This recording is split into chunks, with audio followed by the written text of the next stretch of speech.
नमस्कार लाडक्या बहिणींनो, मी शुभम पवार. लाडकी बहीण योजनेची KYC सुरू आहे. भरपूर महिलांनी आपली KYC केली असेल. 18 नोव्हेंबरपर्यंत आता मुदत दिलेली आहे. मुदत वाढेल का नाही सांगता येत नाही, पण लवकरात लवकर तुमची KYC करून घ्या. आता महत्त्वाचा टॉपिक तो म्हणजे लाडकी बहीण योजनेची जे काही KYC आहे, ज्यांनी KYC केलेली आहे त्या सुद्धा महिलांचे हप्ते आहेत ते बंद होणार आहेत. त्यासाठी काही कारणं आहेत. सर्वात महत्त्वाचं म्हणजे तुम्ही KYC करताना तुमच्या पतीचा किंवा वडिलांचा आधार नंबर दिलेला आहे आणि त्यावरूनच सरकारला सगळं आता समजणार आहे. ही कोणकोणती कारणं आहेत या व्हिडिओमध्ये मी तुम्हाला सांगतो. त्या कारणांमध्ये जर तुम्ही बसत असाल तर तुमचा सुद्धा हप्ता कायमस्वरूपी बंद होईल आणि वसुली सुद्धा होऊ शकते. कोणकोणत्या कारणांमुळे तुमचा हप्ता बंद होऊ शकतो ते इथे समजून घ्या. महत्त्वाचा हा व्हिडिओ असणार आहे. तर चॅनलवरती नवीन आला असाल तर चॅनलला सबस्क्राईब करून ठेवा. अशाच महत्त्वपूर्ण व्हिडिओज तुम्हाला मिळत राहतात. तर चला मित्रांनो, व्हिडिओ सुरू करूयात.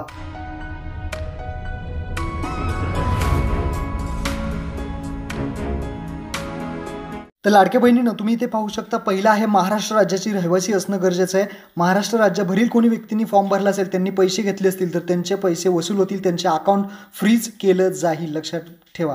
त्यानंतर दुसरं आहे राज्यातील एक विवाहित महिला आणि एक अविवाहित महिला याच्यामध्ये लाभ घेऊ शकते. म्हणजे आपल्या कुटुंबामध्ये आपल्या रेशन कार्डमध्ये एक विवाहित आणि एक अविवाहितच महिला लाभ घेऊ शकते. जर याच्या व्यतिरिक्त जर महिलांनी कोणी लाभ घेतला असेल तर त्यांचा हप्ता बंद होईल. ही गोष्ट लक्षात ठेवा. तुम्ही आता घरातील व्यक्तींचा आधार नंबर दिला आहे, म्हणजे पतीचा किंवा वडिलांचा आधार नंबर दिलेला आहे, त्यामुळे ते समजणार आहे की घरामध्ये कोण कोण आहे. त्यानंतर किमान वयाची 21 वर्ष पूर्ण पाहिजे. जास्तीत जास्त 65 वर्ष पूर्ण होईपर्यंतच इथे लाभ मिळणार आहे. लाभार्थी स्वतःचे आधार लिंक असलेले बँक खाते असणं गरजेचं आहे. आणि सगळ्यात महत्त्वाचं जर पाहिलं तर लाभार्थी कुटुंबाचे वार्षिक उत्पन्न 2.5 लाखापेक्षा जास्त नसलं पाहिजे.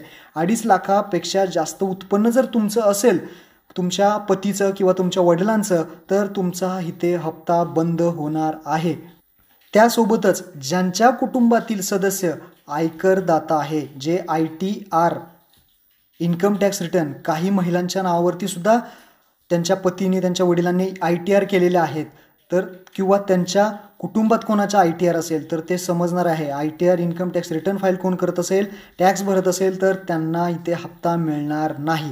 त्यानंतर ज्यांच्या कुटुंबातील जे सरकारी कर्मचारी वगैरे असतील, त्यांचे उत्पन्न 2.5 लाखापेक्षा जास्त आहे, असे सर्व सरकारी कर्मचारी असतील किंवा भारत सरकार किंवा राज्य सरकारमध्ये सेवेत कार्यरत असतील, त्यांचा सुद्धा कुटुंबात कोणी असेल तर त्यांचा सुद्धा हप्ता बंद होईल.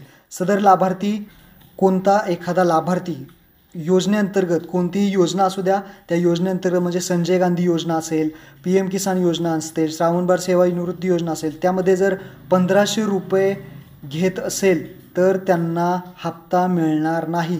त्यांचे हप्ते बंद होतील. PM किसान योजनेअंतर्गत जर पाहिलं तर 500 रुपयाचा जो फरक आहे तो फक्त तुम्हाला मिळेल.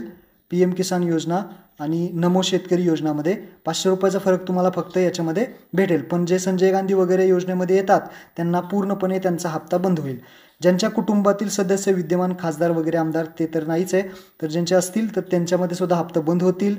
त्यासोबतच ज्यांचे कुटुंबातील म्हणजे पती किंवा तुमचं वडील असेल, त्यांच्यामध्ये बोर्डमध्ये, कॉर्पोरेशनमध्ये उपक्रमांचे अध्यक्ष उपस्थित, उपाध्यक्ष, संचालक सदस्य आहेत, यांचे सुद्धा हप्ते लाडक्या बहिणींचे बंद होतील. ज्यांच्याकडे सगळ्यात महत्त्वाचं 4 चाकी वाहन आहे, ट्रॅक्टर सोडून, ज्यांच्या पतीच्या किंवा वडिलांच्या नावे ट्रॅक्टर आहे तर त्यांना हप्ता चालू राहील. पण ट्रॅक्टर सोडून 4 चाकी वाहन जर कुठलं असेल तर त्यांच्या कुटुंबातील सदस्यांच्या नावावर नोंदणीकृत आहे.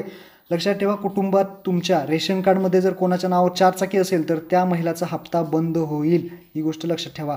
अशा प्रकारचे हे महत्त्वपूर्ण कारणं आहेत, त्यामुळे लाडक्या बहिणींचा हप्ता बंद होऊ शकतो आणि त्यांची वसुली सुद्धा होऊ शकते जर तुम्ही KYC केली असेल तर. ही गोष्ट लक्षात ठेवा. सर्व लाडक्या बहिणींना हे महत्त्वपूर्ण पॉईंट सगळ्यांना शेअर करा. धन्यवाद. जय हिंद, जय महाराष्ट्र.